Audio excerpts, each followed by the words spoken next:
Welcome back to Dynamon. The vast majority of yokai in Yokai Watch are deeply connected to Japanese folklore and not just invented by level 5 for no reason, being considered ghosts or specters in Japanese mythology, while humans, animals or objects are said to possibly turn into yokai after dying. That's why we will cover the origins of some more yokai in this video, and if you want to see more videos like this, like the video, subscribe to my channel and comment whose origin sounds the most interesting to you, so this series continues.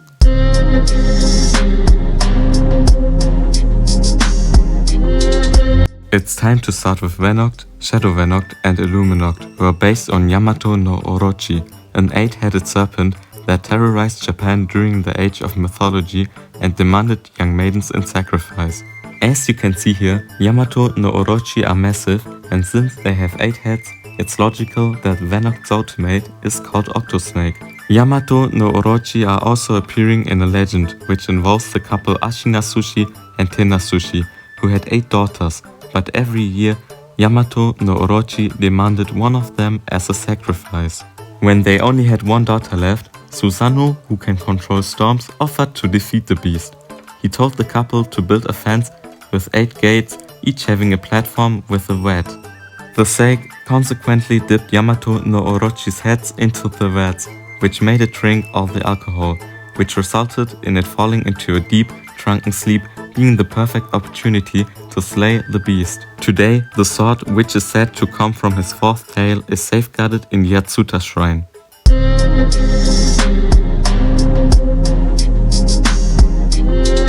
The second yokai involves Baku, Wapir and Bakulia, whose folkloric counterpart is called Baku as well. It appears like a chimera, having the body of a deer, head of an elephant, eyes of a rhinoceros, tail of an ox and legs of a tiger. Today, the Japanese word Baku also refers to tapir, which explains Yokai Watch Baku's look. They may look strange and frightening, but are regarded as powerful forces of good and holy protectors of mankind. But how do Baku protect humans? They live in deep forests and eat the dreams of humans, especially bad dreams, and other evil yokai try to avoid areas inhabited by Baku. Here you can not only see the inspiration Yokai Watch took considering the part about eating people's dreams, but it also helps us to understand why Baku are seen as symbols of good luck and fortune.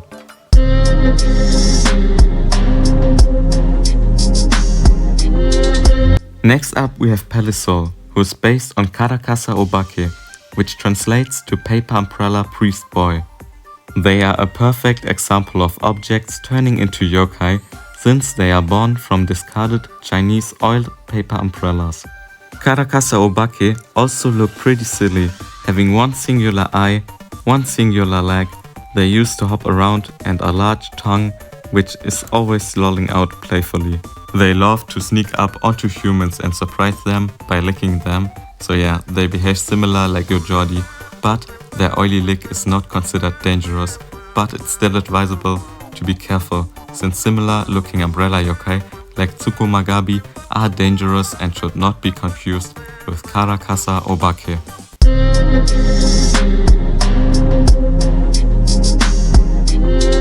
Now it's time to talk about a boss yokai, being Duwheel for this episode. He's based on nyUdO, which translates to Wheel Priest, and appears as a giant, fearsome man's head trapped within flaming ox cart wheels.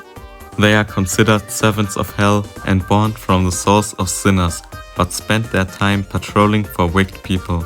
If they find a victim, they will be dragged to hell. Since nyUdO also committed a lot of sins in their lives, they are in constant pain from the flames, and their head is shaped like the one of a monk. They work on earth until the sins of their victims have been redeemed. All in all, nyUdO are also easily the most dangerous yokai so far.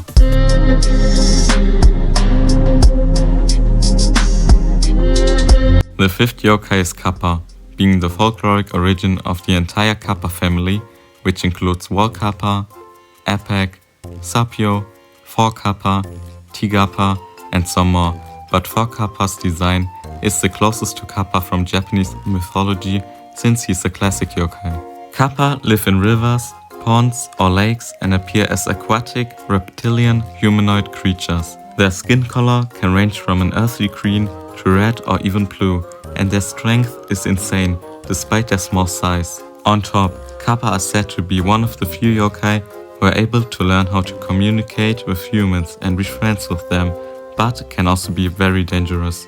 Most of the time, they don't want other entities to come near their river, and if they feel endangered, Kappa loudly pass gas out in public and also treat women very badly, which includes kidnapping, drowning them in the water, and other weird activities. And if this doesn't sound friendly enough, they are also known to devour humans alive, and if you are in the river, there's no way to escape a Kappa at all.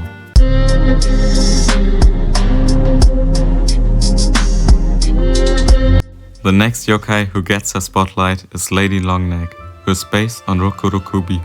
During the day, Rokurokubi appear as ordinary women, but at night, their neck stretches to incredible sizes, which can cause their heads to attack small animals or scare other humans.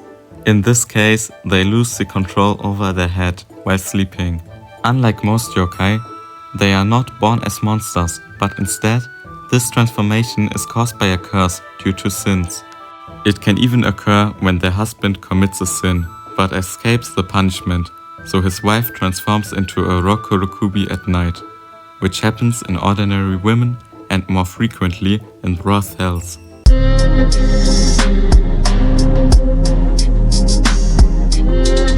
The leader of Fleshy Soul's army, Total Dude, and his recolor, Yubagiko, originate from Ogama, which translates to giant toad and is his Japanese name as well. Old toads can turn into Ogama, growing larger and becoming more dangerous when they get older. They mostly live in rivers or mountains, and Ogama are able to catch almost everything with their massive tongues. Ogama are also shapeshifters, which means they can disguise themselves as humans instead of staying in their animal state. Due to Ogama living in a very remote habitat, there are not a lot of interactions with humans, but if they get confused with natural mass, they slant to wild spears at them and chase after humans. If their size is larger than 3 meters, have fun being eaten by an Ogama. I would also like to add a small correction from part 1. Chimera and Kingmera are based on nyUdO, being a chimera with the face of a monkey, the legs of a tiger, the body of a badger, and a snake's tail. They are likely malicious, since the very few known examples of interactions with humans have all been a tragedy. If you want to know the origins of more Yokai Watch characters, check out part 1 or comment which yokai you want to see in the next part. The Yokai Wiki and a site called yokai.com have helped me a lot with my research, so check these out as well. As always, like and subscribe for more Yokai Watch content and take part in the nomination process for the Yokai Watch Awards of 2025, which are scheduled for December. The forms link is part of my pinned comment.